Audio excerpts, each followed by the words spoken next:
he's a player's manager. Like, every guy that plays for Schneids loves playing for him. He taught me a lot of really valuable lessons throughout my playing time, just on, accountability and consistency. So he had coached me my very first year and had a pretty big impact.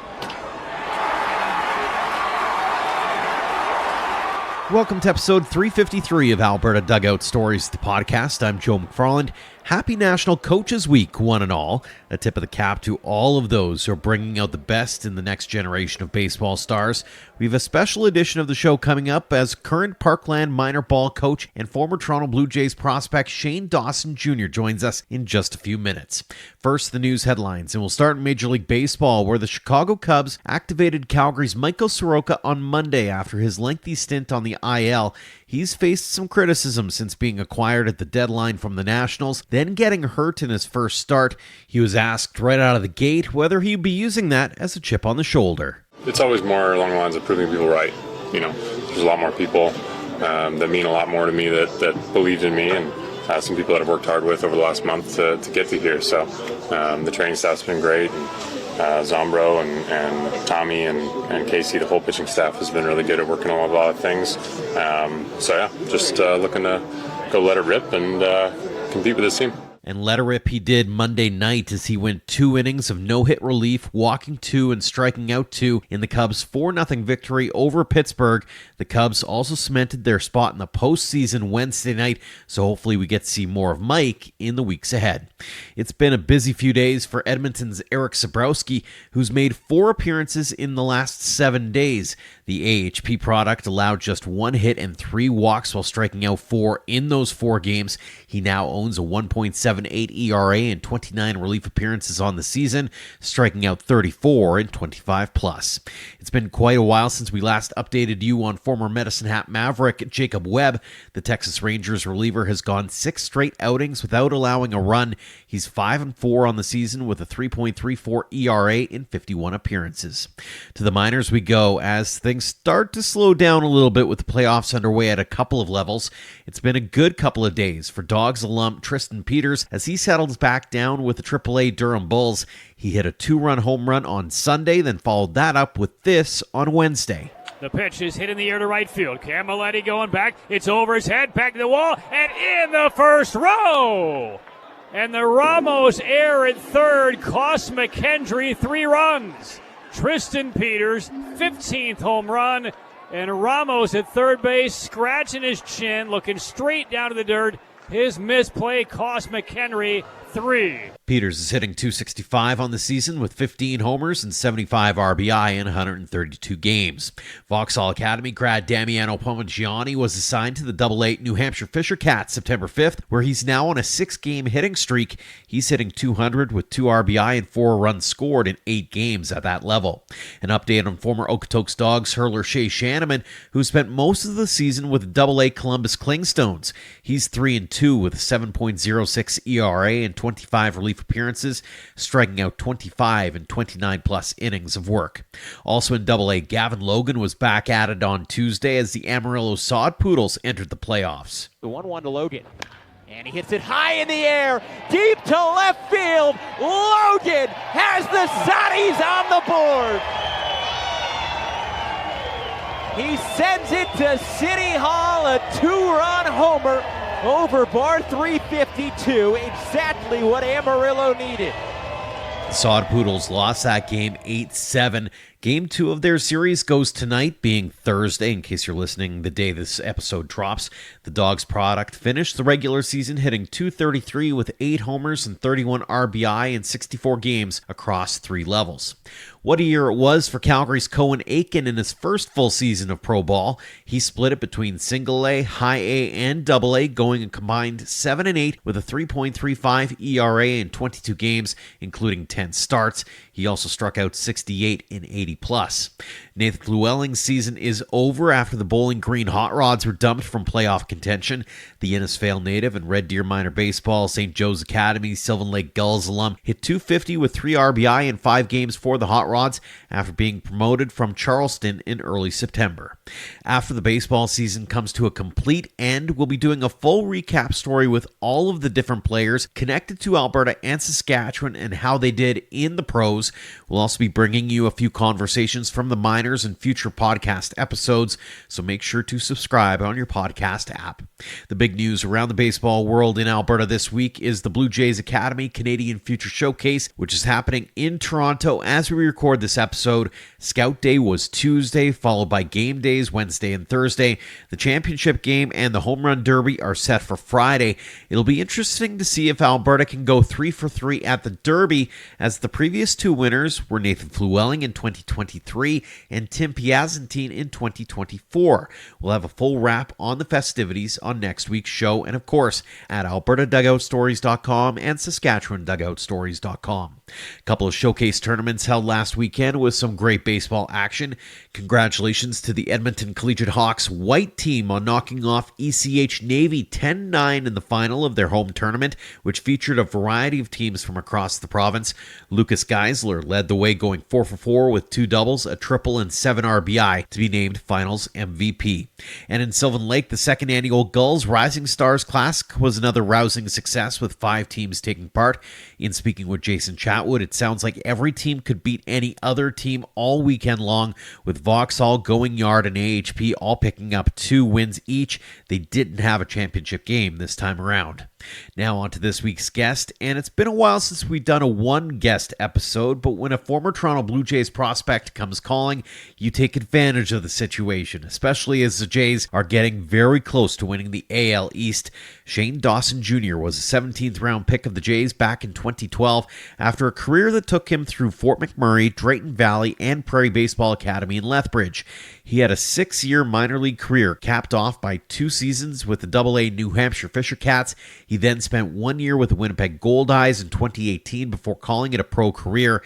He moved back and was actually a guest way back on episode 12 of the show when he and former Battery mate Danny Jansen came to Calgary with Strive Baseball. Dawson's now a head coach and technical director with Parkland Minor Ball and has coached with Baseball Alberta's women's team, among others. It was great to catch up with him to talk about his baseball journey, what he's been up to recently, and his thoughts on playing for a young up-and-coming coach in the Blue Jay system by the name of John Schneider. Shane, thanks so much for joining us here on the show. Yeah, thanks for having me. It's always a pleasure. Quite the journey you've been on over the last, decade or two, frankly. But let's get the backstory first and foremost. I love asking the origin story for baseball, athletes, coaches, etc. How did you get in the game in the first place? Yeah. Well, originally I'm from Fort McMurray, so I lived in Fort McMurray until I was 14 years old, and then I moved to Drayton Valley. So growing up, my dad played fast pitch softball in Fort McMurray on a men's league team. So when I was young, I was always around a diamond. And then I ended up playing softball on my older sister's team for about 6 years before I played baseball. So I skipped all the T-ball and coach pitch stuff. And, once I started playing baseball and, being left-handed and threw a little bit harder than some of the other kids, it kind of fell in place and fell in love with the game there, and moved to Drayton Valley, and that ended up being a pretty important time in my life. 14 years old, getting in front of some more coaches, some Team Alberta coaches, and eventually some college coaches, going down the road. So that's kind of my before college journey, I guess. Mm-hmm. Were you all baseball all the time growing up, or was it a bunch of different sports? No, there was, a couple-year period I played some hockey. I played basketball pretty much growing up my whole life. My dad and my sister were both college basketball players. So I played high school basketball all the way through. Played a little bit of volleyball, did a little bit of track, but mostly baseball and basketball. Do you remember the moment for yourself where you went, hey, I'm going to focus in on baseball, and hey, I really want to chase this dream? I don't know if I have a pinpointed moment, but I know growing up I always wanted to be a professional baseball player. I still play basketball, but my goal was always to play professional baseball. Mm-hmm. Looking back, especially in those early years, do you have favorite memories or moments on the field where you're like, okay, this is pretty cool? That's a tough question. You're making me think back. At the high school level, I think once I started playing in Spruce Grove was when I really started to see that the dream could become a reality. I had some good coaches in the Spruce Grove area, Rob Boyk and Chris James, and some other guys in the area that coached me through my high school time. Like I was coached by Mike Johnson for a small period of time, and I'm still friends with a lot of the guys that I had played with on that Spruce Grove team. I was actually just down in Saskatoon, and I got to link back up with Chance Wheatley, who I played with in Spruce Grove, and we shared some stories about this cool. Alaska trip that we did when we were in high school and how much fun it was, and kind of reminisced on that, and even talked about possibly setting something like that up for the athletes that I'm coaching now, because those experiences were awesome. That is fantastic. I got to talk. Let's share a couple of the anecdotes from Alaska here. Like, what was that like, especially as a high school kid, spreading your wings and flying almost? Yeah, that was one of the first big trips I had ever been on. My mom or my dad didn't join me on that one, so we went down to Kamloops first and did the Sussex Classic. And we actually won that tournament. And then from there, we drove to Seattle, jumped on a plane ride, and went to Anchorage, Alaska. And we were in 2 tournaments in Alaska. There was one in Kenai Landing, it was called, a really, really small fishing town. And we stayed at these cabins as a team right off of a river that was fed by the ocean. And it was really cool because at that point in time of the year, like, the sun doesn't set.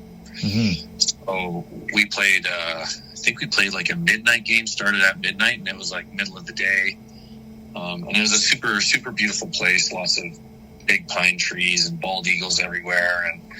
And it was good baseball as well. So we stayed there for, I think, a week and a half, played in 2 tournaments, and it was just a cool experience. And at the time, the Alaska Summer Collegiate League was pretty strong, so we got to go see some games and saw some guys throwing mid-90s, and in high school you're just like, holy, so it was just a really cool experience, and get to go somewhere that I don't think a lot of people get to go, so it was fun to share that experience with some of my teammates. I bet, and especially now that you're looking back on it going, hey, maybe we could do something similar for some of the kids nowadays. That's got to be kind of cool, just to even percolate the idea of, hey, maybe we should do this again.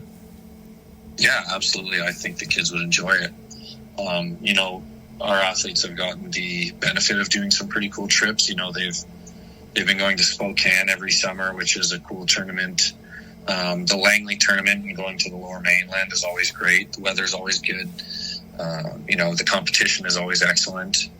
This past year, we went for spring break to Arizona, and we got to go to a couple big league games and meet some big league players and coaches that I played with or played for, as well as Mike Johnson, because he's with our program now as well. So we're starting to kind of build some of those experiences, hopefully for the kids, where when they're 30 years old, hopefully giving back to the community, they can say, when I was your guys' age, I got to do some of these cool things and meet some of these cool players. So for sure. Yeah, we're going to get into some of the thought processes on coaching in a second. Want to go back in time again, and you end up heading a little bit further south as well during your journey. You end up at Prairie Baseball Academy. Looking back on it, what did that program mean to you, not just as a ball player, but also as a human being? Yeah, I think that was probably one of the most important times, if not the most important time in my playing career.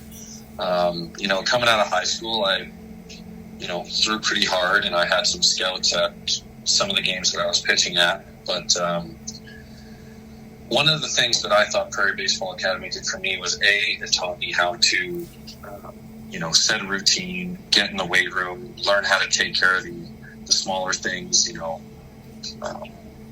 time management, body management, and it taught me how to be more mature and go through the process the right way, where if I was drafted out of high school, I think I would have had to learn that lesson the hard way and maybe not have as much grace, because at the college level of PBA, they're trying to develop athletes to move them on, whether that's physically, whether that's maturity wise, and you don't always get those opportunities afforded to you in professional baseball for some guys, it's, you know, it's time to perform or you got to go home. So for me, getting that experience of playing at a higher level and playing against hitters who knew how to game plan really set me up for college. And I was still pretty young. Like, I got drafted, I was still 18 years old. But I felt like, compared to some of my peers, I was a little bit more mature than the guys that were the same age, because they were playing high schoolers. I was playing college baseball players. For sure. Let's talk about that day you were drafted, 2012, 17th round by the Blue Jays. Do you remember where you were when you got that phone call? Yeah, I had just dropped my younger sister off at school, and I was ordering Subway. I was getting some lunch, ordering some Subway, and yeah, my sandwich was like halfway done, and I got the phone call and just turned around and walked out of the Subway and never went back for my sandwich. In those days, like, social media is kind of there, but were you paying attention to it? You certainly didn't have the kind of coverage that you see, it seems, nowadays. Were you even aware that, hey, this was a possibility? Yeah, so I got to talk to some scouts before the draft, and at least in conversations that we had, they said, you know, we're looking to take you. They didn't really give me when, but, you know, my coaches at Prairie Baseball Academy had players that had gone through the draft before, whether it was directly through their program or guys that they had moved on. And, you know, they kind of prepped me for being a day 3 guy. So I kind of knew that was the day it was going to happen. There was a little bit of a scare on day 1. I guess not a scare, but there's a player with a pretty similar name to me, and my parents had it kind of on in the background. I think it was like Shane Davison or something, or something along those lines. And, you know, we had a little bit of a heart palpitation, but yeah, I felt relatively confident and prepared for the days coming in, talking with my coaches and talking with some of the scouts come draft day. You spent 6 years in that organization, got to play with and against some dudes in the game. Any favorite memories during your time with the Jays? Yeah, I think kind of the first one that comes up is winning the championship with the Vancouver Canadians. Kind of an underdog group. We had a lot of Canadian guys on the team. We had a lot of senior sign guys on the team. So it was a bunch of guys that were really trying to prove themselves and prove to the organization that they deserved to be there. And it was just a really fun kind of month and a half that I was there. You know, the stadium is always packed. The city treats you very, very well. And, you know, up until I had played in some of the other events, that was kind of the closest to a big league experience that I had. So that's kind of the first one. Blue Jays specific, I guess, would be getting to go to Montreal and play with the big league team against the Boston Red Sox. You know, it was kind of my first taste of the big league experience, and it was a packed crowd. I think there was, you know, close to 50,000 people there. And one of the first times I got to pitch in front of my family in Canada. And the first 4 guys I faced were all-stars, were MVPs, were silver sluggers at some point. So I got to face David Ortiz, Hanley Ramirez, Pablo Sandoval, and Brock Holt were the first 4 guys I got to face. So that was a really, really cool experience, as well as getting to meet Pedro Martinez before the game. And, you know, he was my idol growing up. Oh, cool. So being able to talk to him a little bit and shake his hand and get a picture was kind of a bucket list thing for me. For sure. Looking back on it, how cool was that, being the Canadian kid playing for the Vancouver Canadians, playing in the Toronto Blue Jays system, getting to go to Montreal, all those things, because it's one thing to do it as an American or somebody from another country, but you're doing it for a team that is near and dear to the hearts of Canadians from coast to coast to coast. Yeah, it was a dream come true. You know, I wouldn't trade those experiences or opportunities for the world. You know, I think the Blue Jays organization do it right with having Vancouver as one of their minor league organizations, and they do a really good job of treating the players right.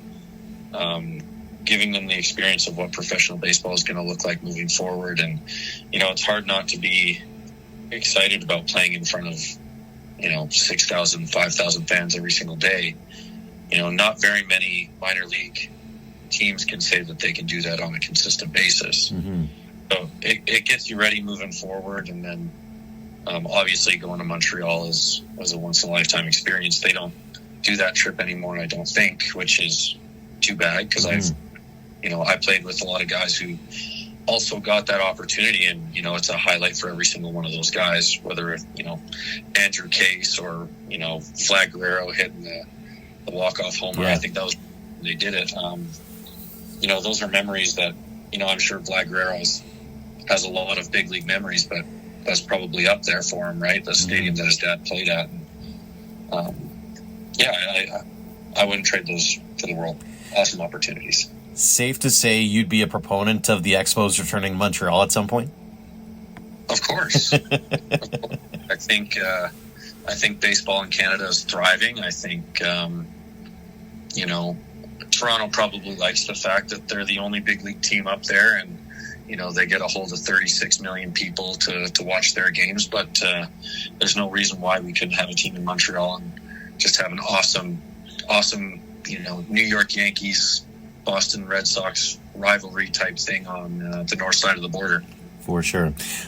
Looking back on that journey, especially in the Jays system, who is that one guy that stepped into the clubhouse or stepped onto the field and you're like, yeah, that's a baller. Like he's going to go places.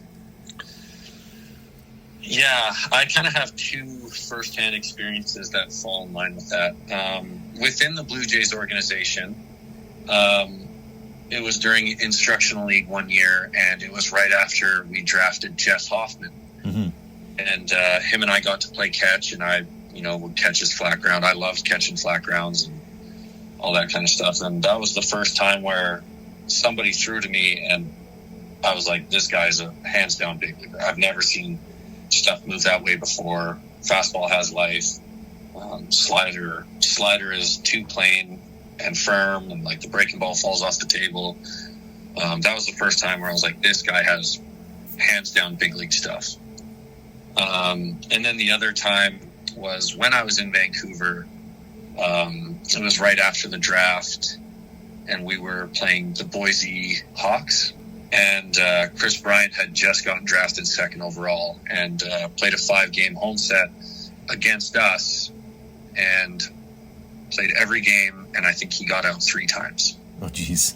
And we were looking across the field like that's what an all-star looks like, in a future MVP, apparently.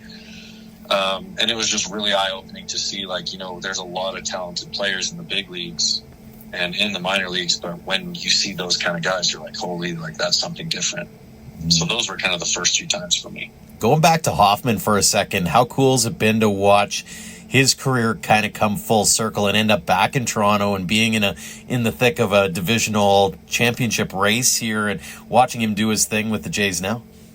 Yeah, it's been awesome. I think, guys that leave the organization and come back are always excited to come back, right? The coaching staff has been pretty consistent over the past couple of years. Like John Schneider was the manager in rookie ball when I first got drafted, and he's kind of gone up through the system with a lot of those guys, Bo and Vlad, and Jeff Hoffman as well. So I think, there's a reason why those guys end up coming back and sticking around for a while, is because I think they do a good job of keeping it consistent and treating their players right. And, obviously it's nice to see a guy like Jeff kind of get his groove back and hash out a role for himself that allows him to compete on, some of the best teams in the big leagues, right? Mm-hmm. Like the Phillies really wanted him, and now we got him, and he's doing great things for us, and we're in a good spot. Absolutely. I'm glad you mentioned Schneids. Give us the inside scoop as a young ball player with a fairly young coach at the helm who's now in the big leagues. What was he like back in the day? Yeah, he's a player's manager. Like every guy that plays for Schneids loves playing for him. He taught me a lot of really valuable lessons throughout my playing time just on, accountability and consistency. So he had coached me my very first year. and had a pretty big impact on my baseball career, because that was kind of the formative years of my career, kind of being a small town guy and then getting up to professional baseball and not really knowing what it's all about. He's a consummate pro, does things the right way, cares about his players, and definitely looks after his players. He doesn't let things happen to his players without somebody taking care of it. So. Mm-hmm. How much of an influence does a guy like Schneider, or maybe there's some others along the line, factor into the transition that you're now going through as a head coach? They're obviously monumental through my career. I can think of multiple conversations with coaches that I had that are now conversations that I'm having with kids in my program. I think of conversations that I had with Vince Horstman, who was my pitching coach for a number of years, Stubby Clapp, who was a hitting coach in the Blue Jays organization while I was in the Blue Jays organization, and he was also one of my coaches on Team Canada a couple times. Just the conversations that I've had with them, I can see myself echoing to the players that I've had in previous and current years. Go back to 2019 for a second, and you make that transition from player to eventually coaching. Was that something in your mind that you always knew you'd come back to at some point when the pro ball playing career was over? I don't know if I was completely sold on it. I just know I always wanted to do something in athletics. So whether I was playing or whether I was coaching, I think, it just made an easy transition for me. I thought about maybe trying to get into scouting a little bit. But I really enjoy the aspect of trying to help these kids get some of the experiences and opportunities that I had when I played. And, for most of the kids, it's trying to get them to post-secondary and give them a good opportunity to get an education while playing baseball. But there's been opportunities with some kids who have flashes of pro potential, and just, teaching them how to be a pro and how to look like a pro, and, what scouts are looking for, and things like that. So I'm just trying to be as beneficial to these kids as I can. And I love my job. There's a lot of other things I could be doing at this time, but every day that I'm working with kids on the baseball side of things, that, I just feel, vindicated. Mm-hmm. Looking back on the last few years here, any highlights of being the coach, as being the guy that some of these young guys can lean on? Yeah. I think some of the biggest things that I hang my hat on over the past couple of years is helping kids who probably didn't think they had any opportunities to play college baseball, helping them transform themselves into a college baseball player. So there's some players that, are currently playing college baseball now that, if you would have talked to them in 10th grade, they would have thought they had no chance. And, they love baseball, want to play high school baseball, and move on.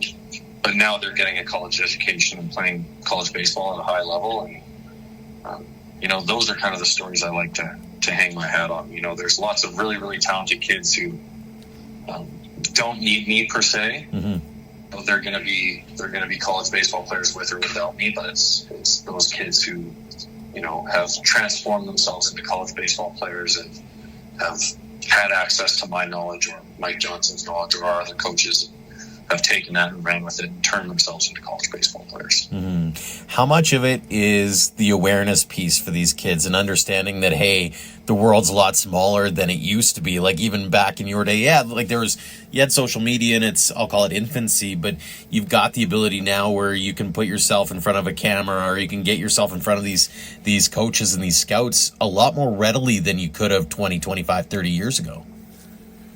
Yeah, I think a lot of it is perspective for them. I think, it's, like you said, it's a lot easier to get, your game and your profile in front of coaches through, PBR, perfect game, all that stuff. And my conversation with the kids is just go about things the way that you should. You don't have to be anybody you're not. And, if you play the game the right way and play hard, coaches are going to hear about it, see you online, whatever. but learning how to play the game is most important. And once you know how to play the game and you play it the right way, a lot of those things kind of fall in place nowadays. Not a lot of people get missed anymore. For sure. A few more for you before we let you go here, Shane. First off, what's it mean to you to be able to give back to the game at the grassroots level like you are now? It's awesome. I really enjoy working with the younger groups and helping them develop a passion for the game. Because there's, a lot of things out there, hockey, basketball, soccer, whatever.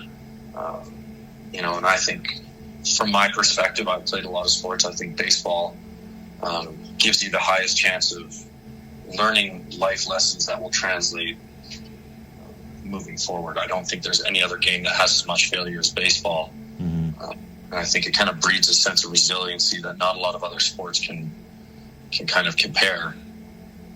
So teaching the kids to learn how to deal with failure and adjust from failure, if we can do that at a young age, I think we're going to build a community of upstanding citizens and hard workers. And, that's something that I really enjoy seeing. I like when we graduate players off and then they come back and they give back to the community and they want to coach and help kids get better. I think that's kind of the culture and cycle that we want to continue on in Parkland. For sure. Speaking of advice, I know it's individual, but if you had a broad stroke kind of answer for these young kids who are just starting out on their baseball journeys and they want to get to the pros, they want to live out the baseball dream, what would you say to them? What do you want to impart upon them? Yeah, it's kind of easy to just say the standard stuff of play the game hard, play the game the right way, and have fun. I think if I were to make it a little bit more specific about kind of the landscape of baseball as it is right now, is learn how to play the game. It's really easy to get caught up in throwing as hard as you can, hitting balls 400 feet, all that stuff. All that stuff is great, but you need to know how to play the game. Coaches are looking for players who know how to run bunt plays, cuts and relays, pick plays, how to have good team at-bats, move guys over, get guys in. To me, I think if young players learn how to do that at an early age and then they get bigger and stronger, they'll be way ahead of their competition. When you look at the scene in Alberta specifically, what do you see nowadays? I think baseball in Alberta is on the up and coming. Over the past couple of years, we've had some really, really talented players through the province who are doing great things in high school baseball, college baseball, and professional baseball. So, I think our province is heading in the right direction. I think if we come together as a province and we put an action plan together to help develop athletes as a group, that I think we can catch up to the Ontarios and the BCs and the Quebecs. But we have really, really talented players all throughout the province, and it's nice to see some of these guys taking advantage of the opportunities they're given. Final one we ask everybody here on the show, Shane, what does the game of baseball mean to you? Game of baseball means a lot to me. It taught me how to be the man I am today. It's afforded me a lot of opportunities that I don't think I would have had otherwise. It kept me out of trouble when I was a young kid, and everything I do, I relate back to baseball. There's always some lesson from baseball that I've learned that applies to every situation that I have in life. I think it's probably the most impactful thing that's been a part of my life and continues to impact me positively. And I'd have to lose my memory to get rid of this game. I'll always keep it with me, and it's really, really important to me. Well, it's been great to be able to catch up and talk about your journey in the game. Congratulations, Shane, on all the successes, both as a player and now as a coach, and continued success going forward. And thanks again so much for joining us here on the show. Yeah, I appreciate the call, Joe. Thanks for having me. Thanks again to Shane Dawson Jr. for joining us this week, and thanks to all of you for downloading and listening. We have a full slate of shows coming your way in the weeks ahead. As mentioned, we'll be recapping the Canadian Future Showcase next week. We'll be chatting about the WCBL awards when they are handed out, and we're also aiming to bring you a special show from this year's Alberta Sports Hall of Fame and Museum induction ceremony, which is going on later this month. A handful of baseball people, including Orr Franchuk, Randy Gregg, Mel Kowalchuk, Reno Lizzie, and W.P. Kinsella are part of the class of 2025, so stay tuned for those episodes and much more. As always, a tip of the cap to our Platinum supporters, the Okotoks Dogs, Under the Lights Sports and Entertainment, and the Western Canadian Baseball League for their continued generosity in helping us tell the game stories in our province. For more on our tremendous teammates, head to albertadugoutstories.com/supporters. Until next time, thank you for all of your support, online, on social, and on air, of Alberta Dugout Stories.